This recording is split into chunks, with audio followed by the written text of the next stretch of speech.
إن الحمد لله نحمده ونستعينه ونستغفره ونؤمن به ونتوكل عليه ونعوذ بالله من شرور أنفسنا ومن سيئات أعمالنا من يهده الله فلا مضل له ومن يضلل فلا هادي له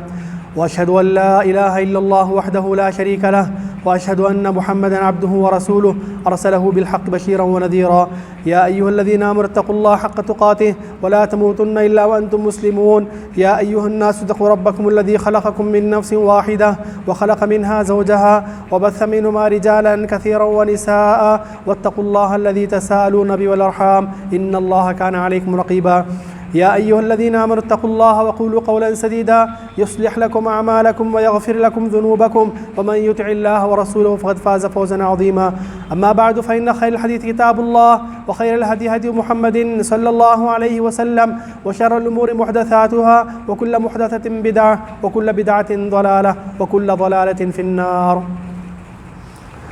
محترم سامعین، برادران اسلام اور حاضرین جمعہ، نبی کریم صلی اللہ علیہ وسلم الصادق المصدوق تھے. آپ نے آج سے 1450 سال قبل جو باتیں کہی تھیں وہ دھیرے دھیرے وقتاً فوقتاً پوری ہوتی جا رہی ہیں. اور نبی کریم صلی اللہ علیہ وسلم نے قیامت کی جو علامات بیان فرمائی ہیں ان میں کچھ علامتیں گزر بھی چکی ہیں اور کچھ علامتیں وہ ان دنوں جاری بھی ہیں، اور کچھ بڑی علامتیں ہیں جو قیامت کے قریب آئیں گی. جیسے ان کا وجود ہوگا دنیا ختم ہو جائے گی، قیامت قائم ہو جائیں گی. صحیح بخاری مسلم کی روایت ہے، انس بن مالک فرماتے ہیں کہ رسول اللہ صلی اللہ علیہ وسلم نے فرمایا ان من اشراط الساعہ ان یرفع العلم ویثبت الجہل. قیامت کی علامتوں سے علامت یہ بھی ہے کہ علم کو اٹھا لیا جائے گا اور جہالت باقی رہ جائے گی. اسی طرح صحیح مسلم کی ایک اور روایت ہے، ابو ہریرہ فرماتے ہیں کہ رسول اللہ صلی اللہ علیہ وسلم نے فرمایا یتقارب الزمان ويقبض العلم وتظهر الفتن ويلقى الشح واكثر الحرج. رواہ مسلم. رسول اللہ نے فرمایا صلی اللہ علیہ وسلم قیامت کے قریب وقت قریب سے قریب ہوتا جائے گا، وقت میں برکت ختم ہو جائے گی، پھر اسی طرح علم کو اٹھا لیا جائے گا، پھر اسی طرح دنیا میں جہالت باقی رہ جائے گی، مختلف فتنے دنیا میں وقتاً فوقتاً ظاہر ہوتے رہیں گے، نفسانی خواہشات، حرص و ہوس یہ لوگوں کے دلوں میں جگہ پالے گی، اور اسی طرح قتل و غارت گری یہ عام ہو جائے گی. یہ نبی کریم صلی اللہ علیہ وسلم کی حدیث ہے جو آج سے آپ نے 14.5 سال قبل کہی تھی، لیکن اس حدیث سے جو باتیں کہی گئی ہیں یہ تقریباً پوری ہو چکی ہیں اور 100% پوری ہوتی جا رہی ہیں. امام ابن بطال رحمہ اللہ جو بہت بڑے محدث بھی ہیں، شارح البخاری بھی ہیں، جن کا انتقال 449 ہجری میں ہوا تھا، انہوں نے فرمایا آج سے انہوں نے 1000 سال پہلے فرمایا تھا. 14ویں صدی 5ویں صدی کے عالم تو انہوں نے کہا تھا کہ جو جمیع ما تضمن هذا الحدیث رأیناہ عیانا. اس حدیث میں جو باتیں کہی گئی ہیں وہ ہم نے اپنی آنکھوں سے کھلم کھلا دیکھ لی ہے. عجیب بات ہے کہ امام ابن بطال رحمہ اللہ آج سے 1000 سال پہلے 5ویں صدی کے عالم ہو کر کہہ رہے ہیں کہ اس حدیث میں جو باتیں کہی گئی ہیں ہم نے ان تمام باتوں کو اپنی آنکھوں سے دیکھ لیا ہے. آگے فرماتے ہیں نقص العلم، علم بھی کم ہوتا جا رہا ہے، وظہر الجہل، جہالت بھی عام ہوتی جا رہی ہے، وَأُلْقِيَ الشُّحُّ فِي قُلُوبِ الْعَامَّةِ، عوام الناس کے دل و دماغ میں نفسانی خواہشات، دنیا کی مال و ہوس گھر کرتی جا رہی ہے، وَعَمَّتِ الْفِتَنُ، اور فتنے عام ہوتے جا رہی ہیں، وَكَثُرَ الْقَتْلُ. تو سوچنے کی بات ہے کہ 5ویں صدی کے عالم نے بات کہی تھی کہ اس حدیث کی ساری باتیں ہم نے اپنی آنکھوں سے دیکھ لی ہیں. تو آپ اندازہ لگائیے 1450 سال بعد، اس کے 1000 سال کے بعد جو آج کا زمانہ ہے کیا عالم ہوگا.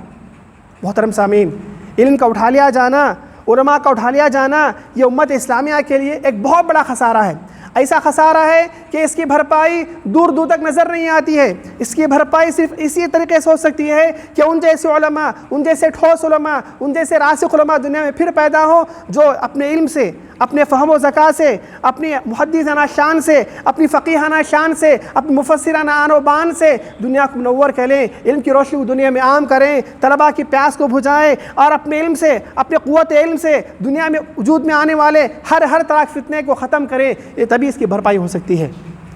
یاد رکھیں محترم سامعین، علم بذات خود مرتا نہیں ہے، علم بذات خود ختم ہوتا نہیں ہے. علم کی موت دراصل علماء کی موت ہوا کرتی ہے. عبداللہ بن عمری بن عاص فرماتے ہیں کہ سمعت رسول اللہ صلی اللہ علیہ وسلم یقول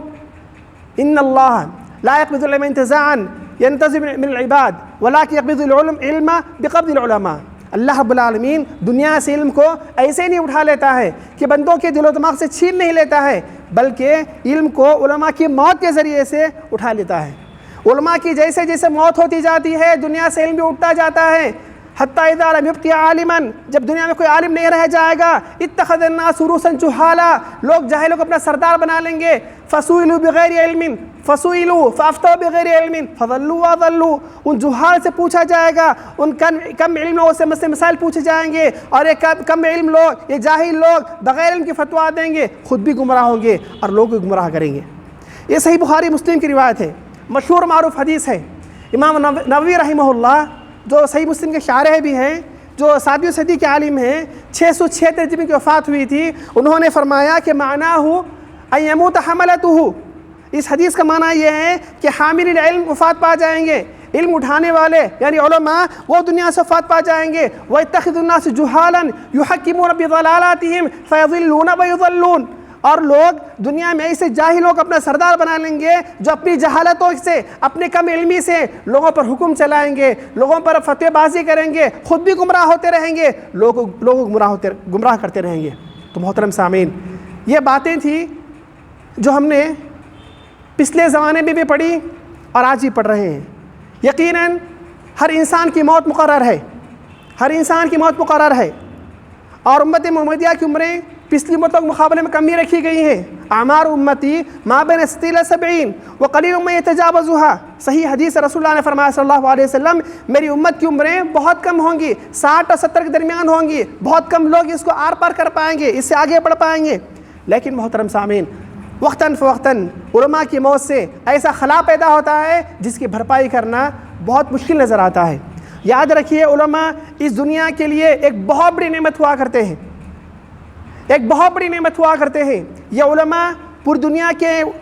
اندھیروں کے لیے ایک اجالا ہوا کرتے ہیں، یہ علماء دنیا کی تاریکیوں کے لیے ایک چراغ ہوا کرتے ہیں۔ یہ علماء یہی وہ شخصیات ہوا کرتے ہیں، یہی وہ نفوس قدسیہ ہوا کرتے ہیں جو دنیا میں اٹھنے والے ہر فتنے کا سد باب کیا کرتے ہیں۔ ہمارے پاس امام محمد رحمہ اللہ، امام اہل سنت والجماعہ کی مثال ہے، جنہوں نے اکیلے فتنے خلق قرآن کا ایسی پامردی، ایسی ثابت قدمی اور ایسی ہمت سے مقابلہ کیا کہ اس وقت کے بڑے بڑے علماء بھی کچھ دیر کے لیے سہم گئے تھے، بڑے بڑے علماء بھی کچھ دیر کے لیے ان کے پیر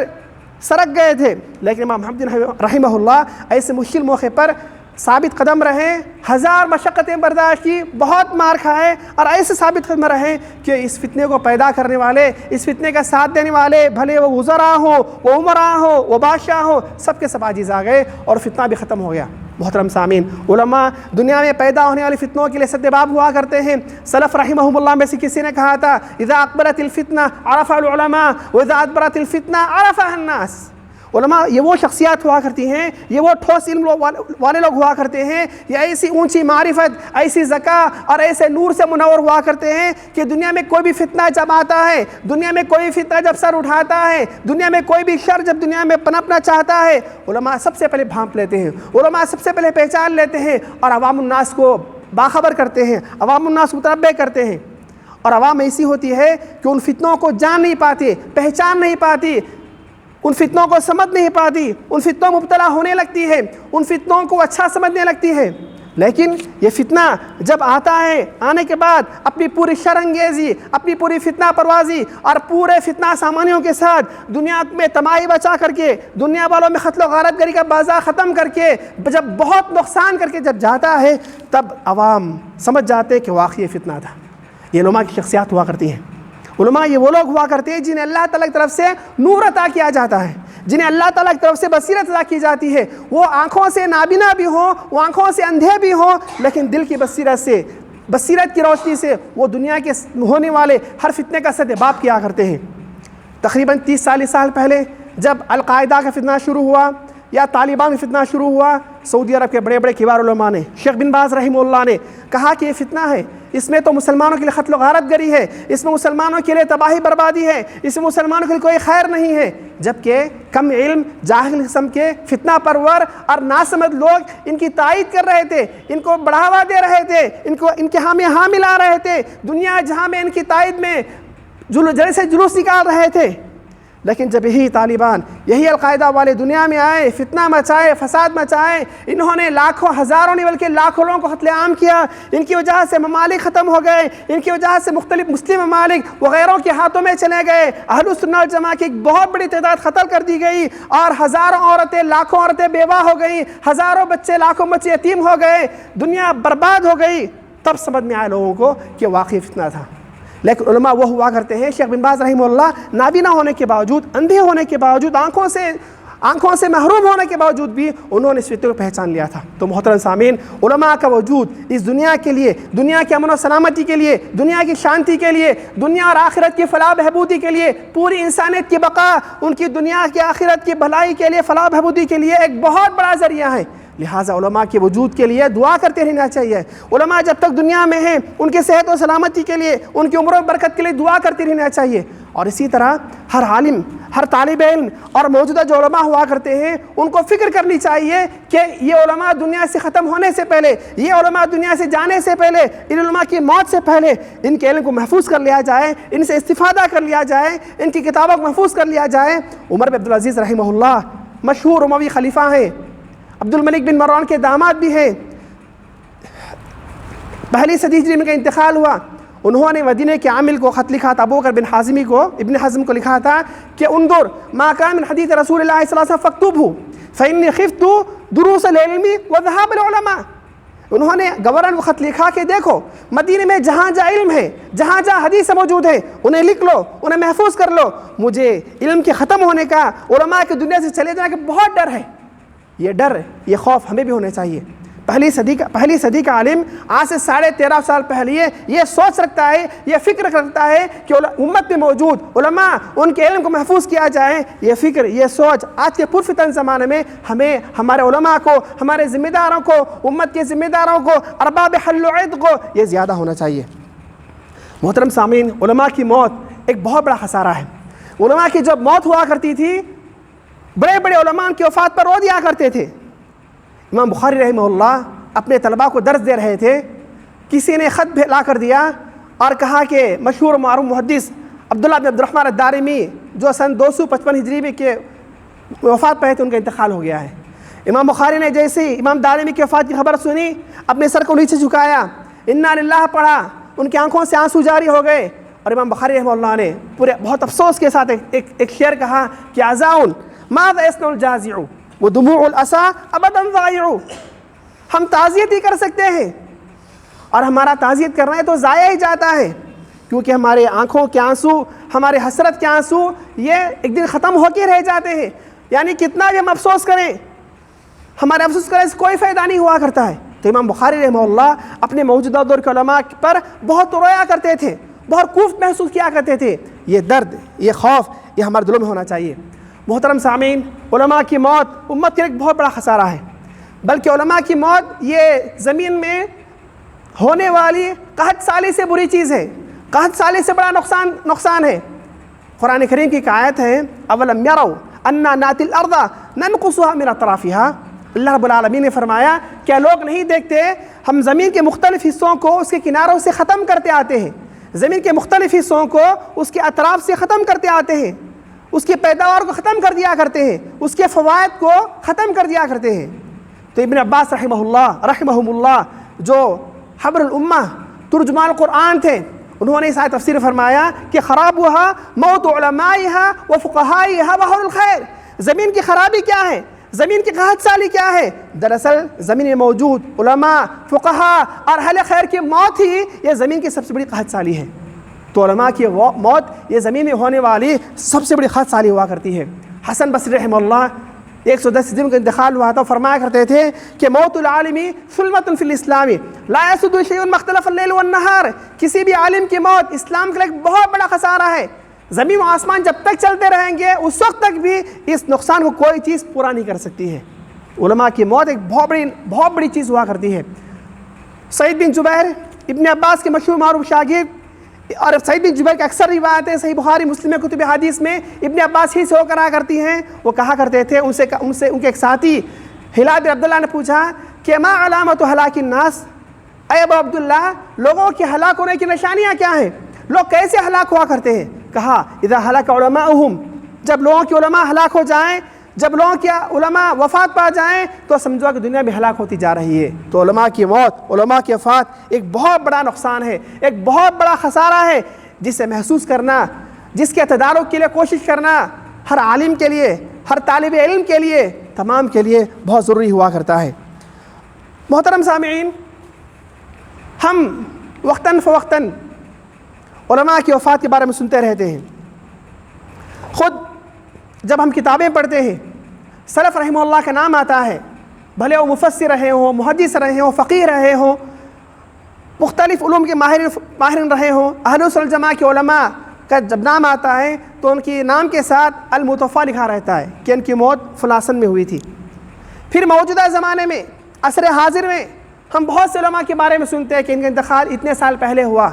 ان کا انتقال اتنے سال پہلے ہوا۔ پھر ہمارے ہوش سنبھالے دنوں میں جب ہم نے ہوش سنبھالا ہے، جب ہمارے ہوش ٹھکانے آئے ہیں، اس وقت ہم سنتے ہیں کہ ہمارے ہندوستان کے یا عالم عرب کے فلاں بڑے محدث یا فلاں بڑے عالم دین، فلاں بڑے فقیہ یا فلاں بڑے داعی اسلام کا انتقال ہو گیا ہے۔ تو یہ سب چیزیں سننے کے بعد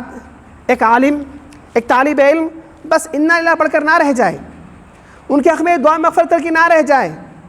اس کو قضاء و قدر سمجھ کر نظر انداز نہ کر دے۔ علماء کی وفات کی خبر سننے کے بعد ہماری ذمہ داریاں اور بڑھ جاتی ہیں،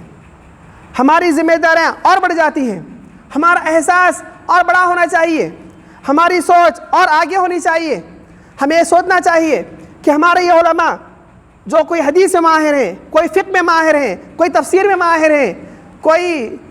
مختلف اسلامی علوم و فنون میں ماہر ہیں، کوئی مشہور داعی ہیں، کوئی بہت بڑے مبلغ ہیں، کوئی بہت بڑے مقرر ہیں، جنہوں نے اپنی تقریروں سے، اپنی تحریروں سے، اپنی تصنیفات سے، اپنی مختلف خدمات سے اسلام کو، اہل سے بہت نقصان پہنچایا ہے، ان کی وفات سے جو خلا پر ہوا ہے، جو جگہ خالی ہوئی ہے، ہم اس میں کیا حصہ دے سکتے ہیں؟ ہم اس خلا کو کیسے پر کر سکتے ہیں؟ یہ بہت بڑی بات ہے۔ ورنہ کسی بھی عالم کی موت کی خبر سن کر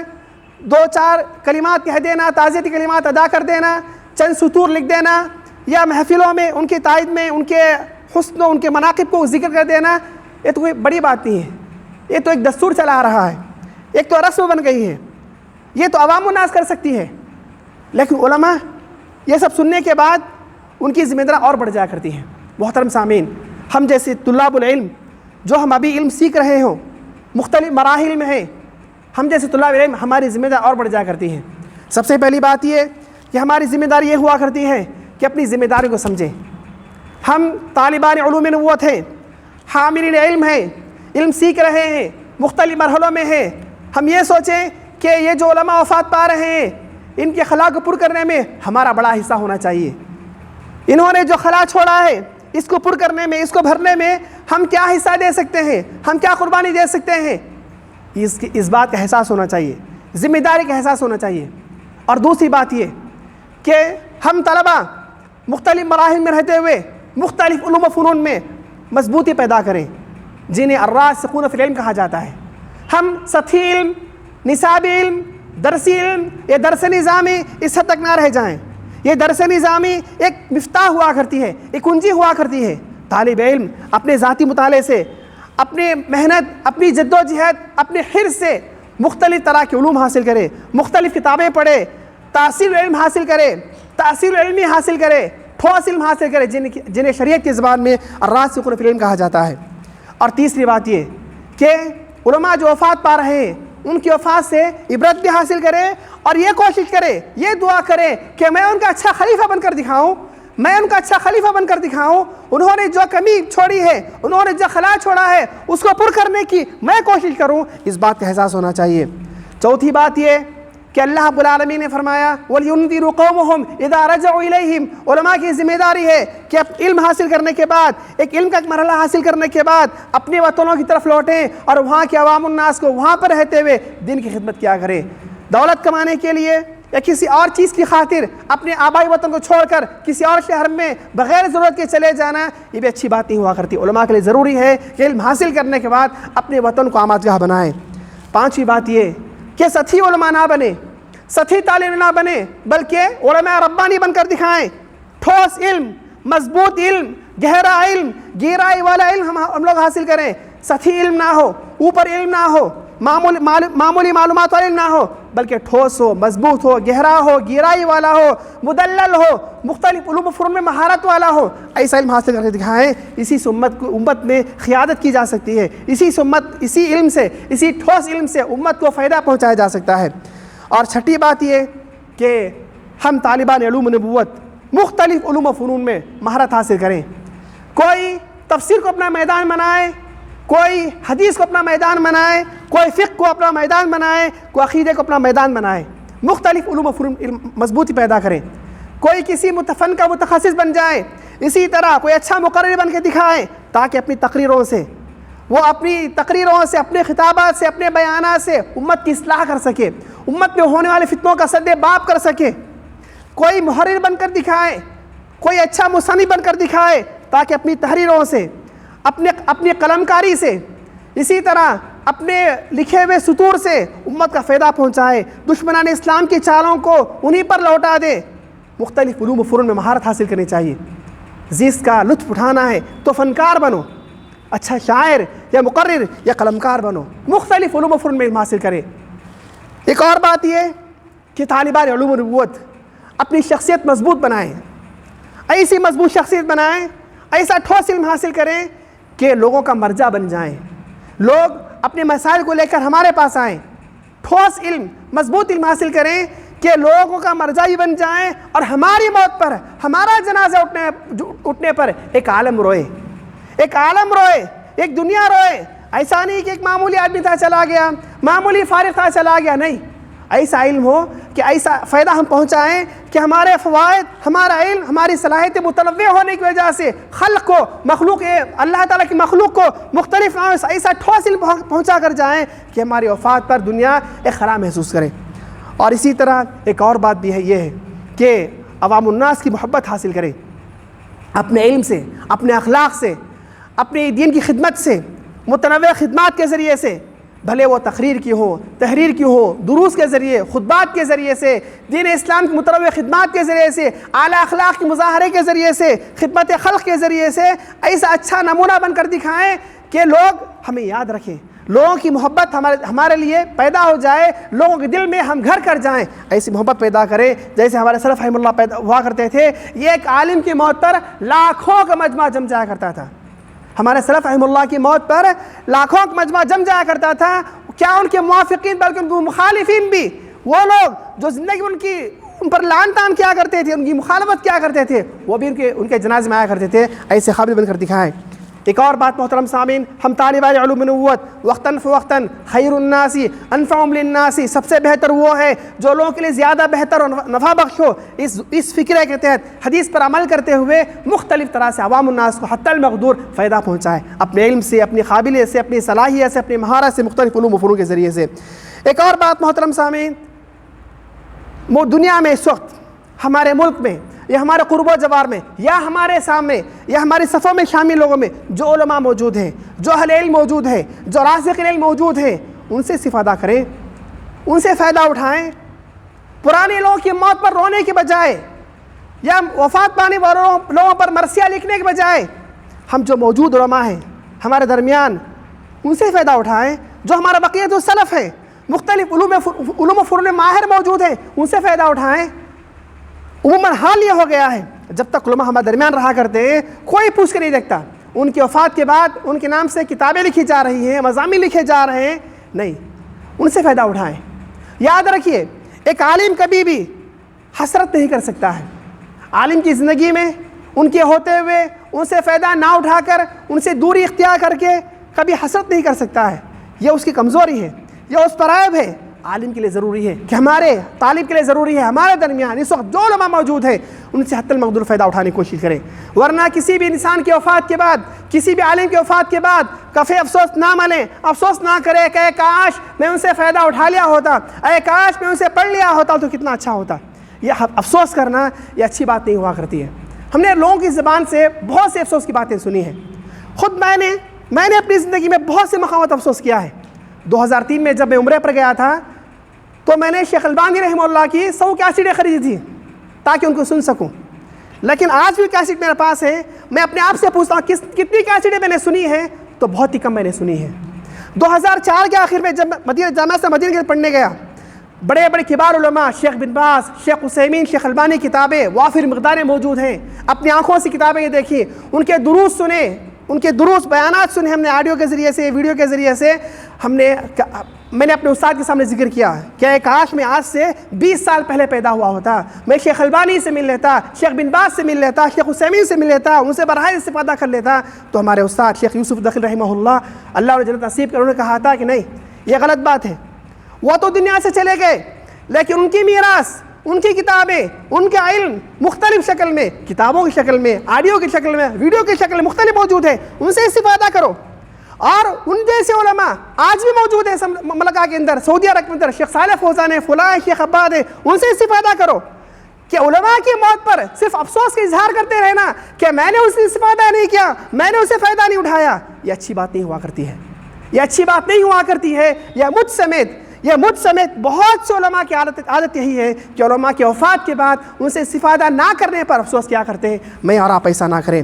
ایک اور بات محترم سامعین، علم غریب ہوتا جا رہا ہے، علم اجنبی ہوتا جا رہا ہے، یہاں تک کہ علم علماء کے گھروں میں اجنبی ہوتا جا رہا ہے، علماء کی اولاد عالم نہیں بن رہی ہے، علماء اپنی اولاد کو عالم نہیں بنا رہے ہیں۔ ان حالات میں، ان پرفتن حالات میں یہ بھی ایک طرح کی فتنہ ہے۔ ہم علم کی قدر جانیں، اہل علم کی قدر جانیں، علم کے ذرائع کی قدر جانیں، علم کی آبیاری کریں، کتب علم کی آبیاری کریں، اپنے آپ کو علم سے جوڑیں، اپنے آپ کو علماء سے جوڑیں، علم کے ذرائع کو اپنے قریب رکھیں۔ دیکھیے علم اجنبی نہیں رہے گا، علم ہمارے سے قریب ہو جائے گا، عوام الناس بھی علم سے قریب ہو جایا کریں گے۔ تو محترم سامعین، یہ زمانہ یقیناً پرفتن زمانہ ہے، ہر طرح کی فتنے اس زمانے میں سر اٹھائے بیٹھے ہیں، اپنے جال پھیلائے بیٹھے ہیں۔ ان میں ایک فتنہ عوام الناس کا علماء سے دور ہو جانا ہے، عوام الناس کا علماء سے دور ہو جانا یہ بھی ایک بہت بڑا فتنہ ہے۔ اس کے جہاں مختلف اسباب ہیں، اس میں ایک سبب خود علماء ہے، اس میں سے ایک بہت بڑا سبب خود علماء ہے۔ خود علماء نے اپنے آپ کو مضبوط اور ٹھوس انداز میں عوام کے سامنے پیش نہیں کیا، خود علماء نے اچھے انداز میں، علمی انداز میں، گہرے انداز میں اپنے آپ کو عوام کے سامنے پیش نہیں کیا۔ نتیجہ یہ ہوا کہ بہت سے عوام علماء سے کٹ گئی، یا بعض عوام نے کچھ سطحی علم حاصل کیے لوگوں کو بہت بڑا علامہ سمجھ لیا، انہی کو مفتی سمجھ بیٹھے، انہی سے علم حاصل بھی کرنے لگے، انہی سے فتوی پوچھتے بھی لگے۔ نقصان یہ ہوا کہ سب گمراہ ہوتے جا رہے ہیں۔ محترم سامعین، ہم اپنے آپ کو ایسا سنواریں، اپنے علم کی ایسی آبیاری کریں، اتنا ٹھوس، اتنا مضبوط علم حاصل کریں کہ یقیناً علماء ساری عوام کے لیے مرجع بن جائیں۔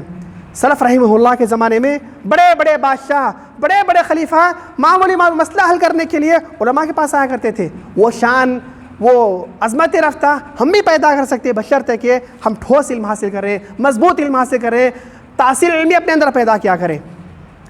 سہل بن تستری رحمہ اللہ مشہور تابعین میں سے تھے، تابعین میں سے تھے، 283 کی وفات ہے۔ انہوں نے قول کہا تھا کہ لا یزال الناس بخیر ما عظم السلطان والعلماء، لوگ اس وقت تک خیر پر باقی رہیں گے جب تک کہ وہ لوگ بادشاہ اور علماء کی قدر جانیں، بادشاہ اور علماء کی جب تک قدر جانیں گے لوگ خیر پر باقی رہیں گے۔ پھر کہا فإن عظموا هذين، اگر عوام الناس نے وقت کے بادشاہ کی اور علماء کی تعظیم کی، ان کی قدر کی، ان کا احترام کیا، اصلح اللہ دنیاہم و آخرتہم، اللہ تعالیٰ ان کی دنیا بھی، ان کی آخرت بھی سب کو اچھا کر دے گا۔ پھر فرمایا وَإِنِ اسْتَخَافُوا بِهَذَيْنِ، اگر علماء نے علماء کی بھی ناقدری کی، اگر عوام نے علماء کی بھی ناقدری کی، بادشاہ کی بھی ناقدری کی، افسد اللہ دنیاہم و آخرتہم، اللہ تعالیٰ عوام الناس کی دنیا کو اور آخرت کو دونوں کو برباد کر دے گا۔ تو محترم سامعین، یقیناً علماء کی موت یہ ہمارے ایک بہت بڑا خسارہ ہے، اور یاد رکھیے اللہ رب العالمین نے ہر عالم کو، ہر انسان کو ایک وقت مقرر دیا ہے، وہ اپنے وقت پورا کرنے کے بعد وہ دنیا سے جاتے رہیں گے۔ ہمارا فرض یہ بنتا ہے کہ ہم اپنی ذمہ داری محسوس کریں اور ان کے صحیح خلیفہ بن کر دکھائیں، اور اپنے اندر قابل صلاحیت پیدا کر کے دکھائیں۔ اللہ تعالیٰ سے دعا ہے اللہ تعالیٰ مجھے آپ تمام مسلمانوں کو علم نافع و عمل صالح عطا فرمائے۔ اللہ تعالیٰ ہم تمام طلباء کو، تمام طالب علوم نبوت کو مختلف علوم و فنون میں گہرائی کے ساتھ، گہرائی کے ساتھ، تحصیل علمی کے ساتھ علم حاصل کرنے کی توفیق عطا فرمائے۔ بارک اللہ لنا ولکم فی القرآن العظیم ونفعنا وإياكم بما فيه من الآيات والذكر الحكيم إنه تعالى جواد كريم ملك بر رؤوف رحيم ورب حليم۔